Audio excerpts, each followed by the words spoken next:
All right, looks like another update has popped, and 2020.28.6 is now available for install. I got a notice on my phone, so I could have done it on the app on the phone, but I wanted to try it from the car itself. I've never actually done it that way. I noticed when it was downloading, it had started to download, and then I left my home this morning, and a down arrow was at this point right here, and it was yellow. That's the first time I'd actually noticed it, because it was the first time I was in the car when the update actually hit. So when I got back, it continued on where it had left off, and now it looks like it's completed and it's ready to install. So let's go ahead and kick this thing off for the install, and I can schedule it, but I'm going to say install now. Oh, I have to turn Century mode off, excuse me. So let me do that, and I will come right back to the video. All right, Century mode is now off, so I'm going to try that again. So it's a yellow clock up there. Install now. Oh, now we wait 2 minutes, and it's going to kick off. And 2020.28.6 will install. We'll edit out this part so you don't have to wait for the countdown timer.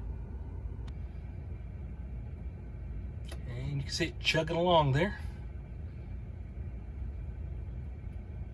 We're about 2 minutes into it so far. And this is the first time I've actually sat in the car when the software updates. So I understand if it's a big update, it could actually take a good long time, possibly 20, 30 minutes maybe.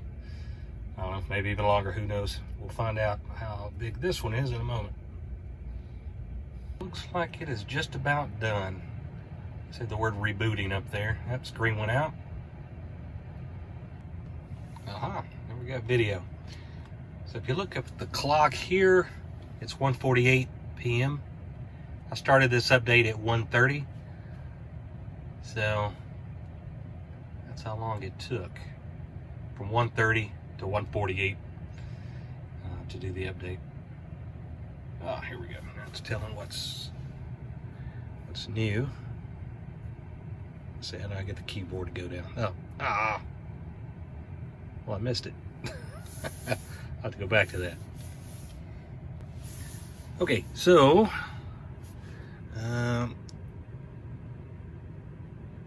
it's still quoting the addition of Polish language support, the 5 miles an hour over. It says previous release notes. It says this release contains minor improvements and bug fixes. So it doesn't list out specifically what they've changed in this one. Must have been a small bug or two that they've squashed with this one. So let's get it out and drive it a little bit and see if there's any noticeable differences. I did see where it was updating the Autopilot and some of the other stuff as the software was being installed. All right, it's a little rainy. We should be able to get a good idea of any changes on the Autopilot that are noticeable. So far, so good. Not going very fast. We're on a curvy road here. As you can see here, Autopilot's engaged.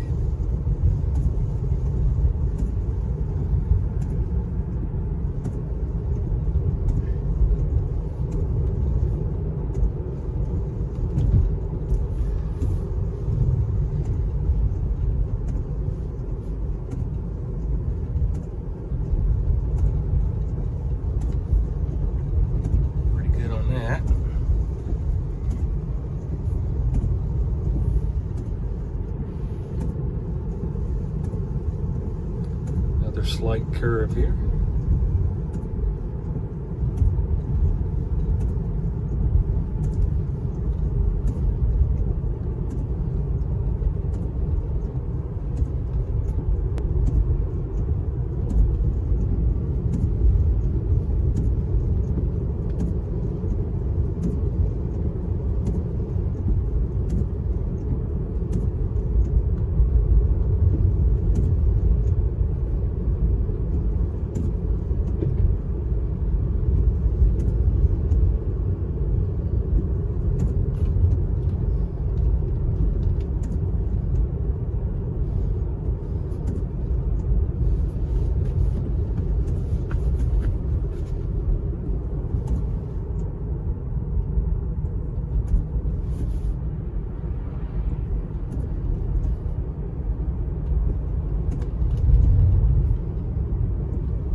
Up ahead here's an interesting intersection. It seems to have issue, at least with past updates, and it wants to hug to the right a lot.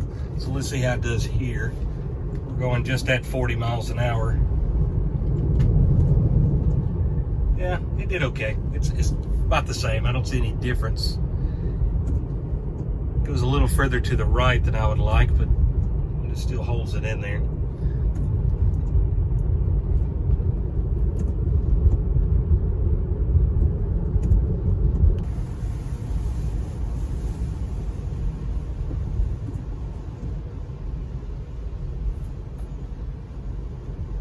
Done okay in that intersection.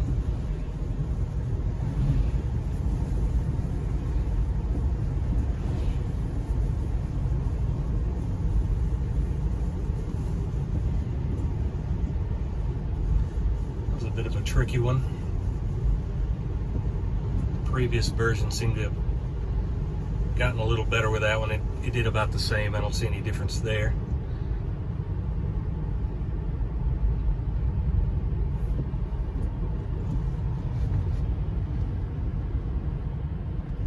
Now, if you're seeing the screen and the volume indicator comes on, I'm using that to the scroll wheel for the volume up and down one notch each time it's wanting to acknowledge, or for me to acknowledge that I'm still holding the wheel. So rather than yank on the wheel and skew the results, I'm just going to use the volume knob up and down when it needs it.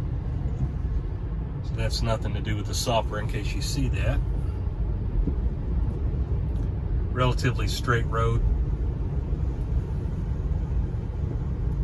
as it does wonderful here.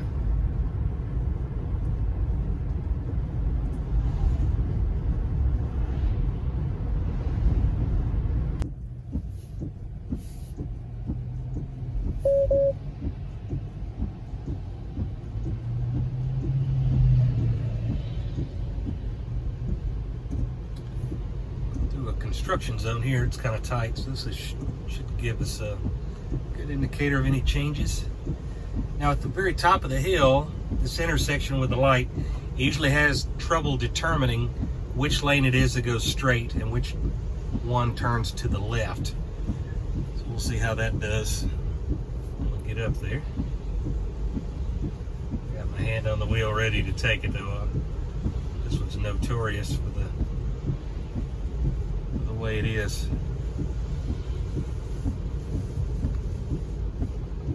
Now you can see the white dotted lines. Oh, it actually got it that time. That's the first time it's ever gotten that. I guess in previous versions the dotted white lines weren't pronounced enough to make it want to get in this lane, and it would continue and try to stay in that left turning lane even though we're wanting to go straight. So I don't know if that was a one-off or if that's one of the improvements of this version so far. So we'll have to try that intersection again a few times. Well, from what I can tell, this is a minor release and it doesn't appear to have any major changes, at least none that I've seen so far. But then again, it's early still. I just got the update today. But if I notice any changes, I'll post them.